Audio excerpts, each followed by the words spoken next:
William Shakespeare द्वारा लिखित king बहुत अच्छा प्ले है। उसमें से थोड़ा सा एक ही सीन मैं आप लोगों के लिए लेके आई हूँ। छोटा सा प्लॉट है विलियम शेक्सपियर का किंग लियर में से, जो मलबेरी पब्लिकेशन 8th स्टैंडर्ड के लिए एक पूरा लेसन है। लेकिन उसके पहले मेरे चैनल को सब्सक्राइब ज़रूर कर लीजिए।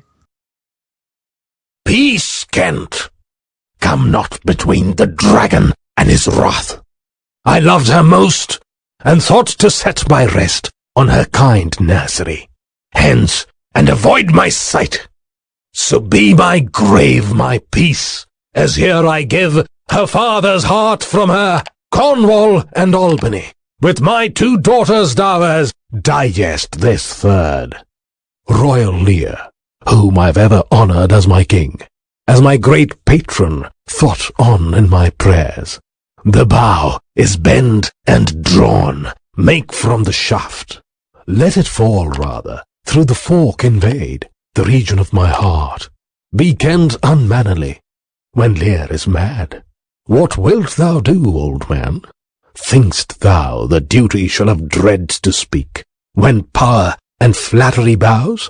To plainless honours bound, when majesty stoops to folly, reverse thy doom, and, in thy best consideration, check this hideous rashness. Answer my life, my judgment. Thy youngest daughter does not love thee least. Kent, on thy life, no more. My life I never held but as a pawn, to wage against thy enemies, nor fear to lose it, thy safety being the motive. Out of my sight! See better, Lear, and let me still remain the true blank of thine eye. Oh, vassal! Miscreant! Dear sir, forbear. Do, or whilst I can vent clamour from my throat, I'll tell thee thou dost evil. Hear me, recreant, since thou hast sought to make us break our vow, which we durst never yet, and with strained pride, to come between our sentence and our power, which nor our nature nor our place can bear, to shield thee from diseases of the world, our potency made good.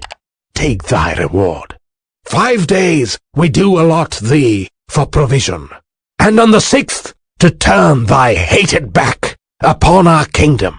If on the 10th day following thy banished trunk be found in our dominions, the moment is thy death. Away, by Jupiter!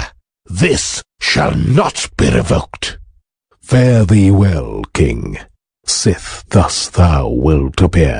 Freedom lives hence, and banishment is here. To Cordelia, the gods to their dear shelter take thee, maid, that justly think'st and hast most rightly said.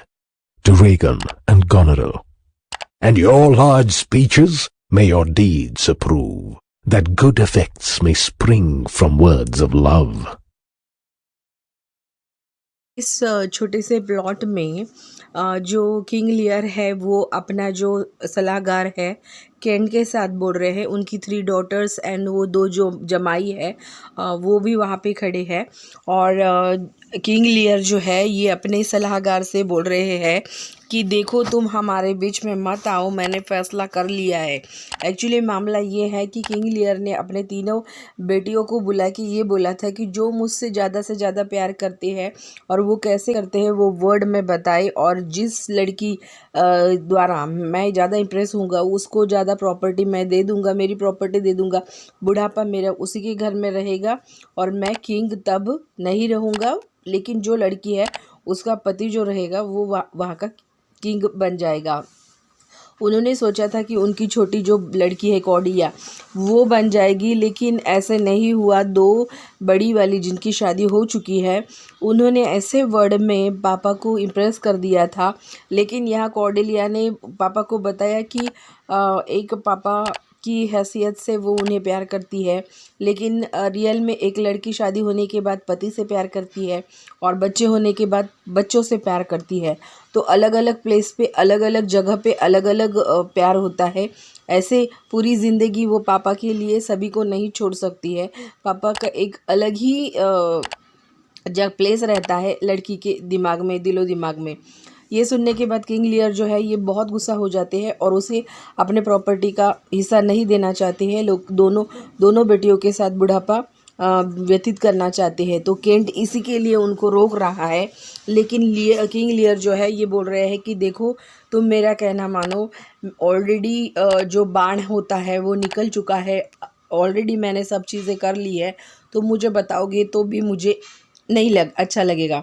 तो Kent उनको बार बार बता रहे हैं कि 2 लड़कियां शादी होने के बाद आपसे जो बातें कर रही है, जो बता रही है, ये प्यार नहीं हो सकता, ये शब्दों से छल कर रही है, ये रियल में आपको कुछ नहीं करेगी। बचपन से मैं इन्हें देखता आ रहा हूँ, ये पैसों के लिए, प्रॉपर्टी के लिए कुछ भी कर सकती है, आपको बुढ़ापे में ये मार डालेगी, आपको सर्वेंट बना देगी, ऐसे वो बोल रहे हैं।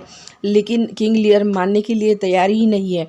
जो कॉर्डेलिया उनकी छोटी बेटी है उसको प्रॉपर्टी बिल्कुल नहीं चाहिए, लेकिन उसको लगता है कि पापा मुझे बिल्कुल कुछ भी नहीं देंगे तो भी चलेगा, लेकिन पापा एंड तक मेरे पास रहना चाहिए, मैं उनकी बहुत अच्छे से क्या करूँगी, ऐसे वो सोचती है।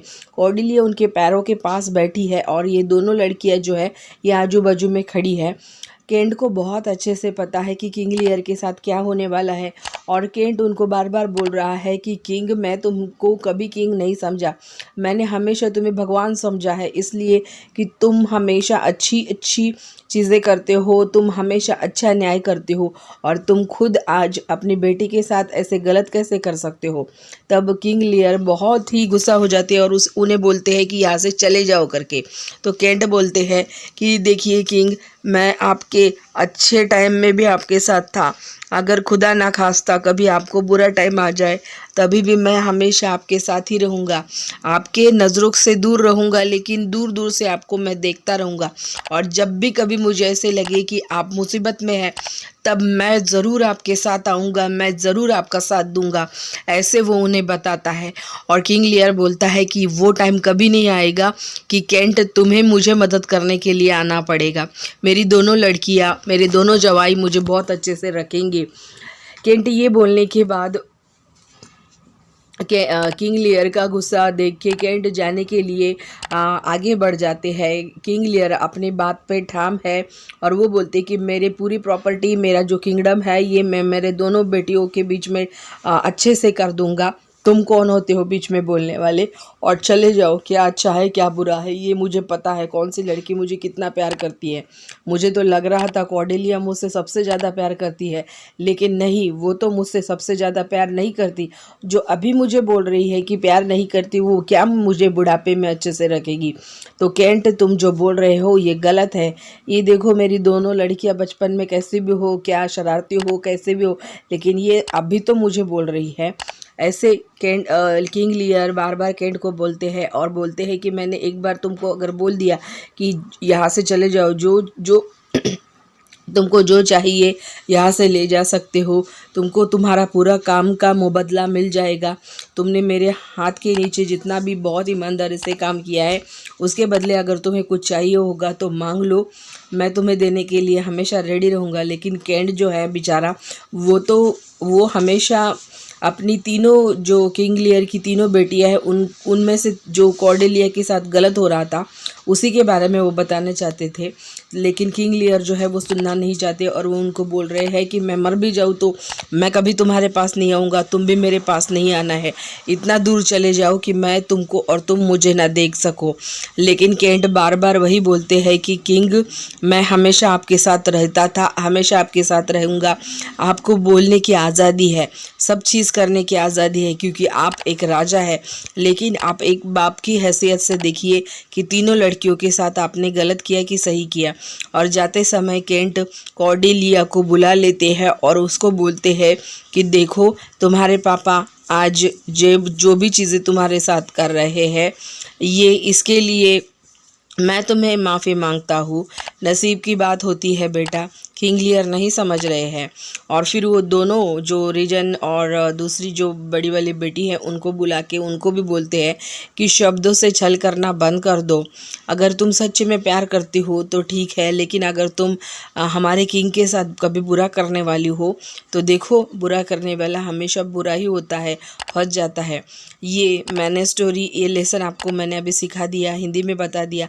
आपको अगर बहुत पसंद आया होगा तो ही लाइक कीजिए, शेयर कीजिए, सब्सक्राइब कीजिए और देखते रहिए ऐसे ही इस चैनल को। और पूरा वीडियो देखने के लिए मैं बहुत बहुत आभारी हूँ। ऐसे ही मेरे सारे वीडियो देखा कीजिए। एंड धन्यवाद।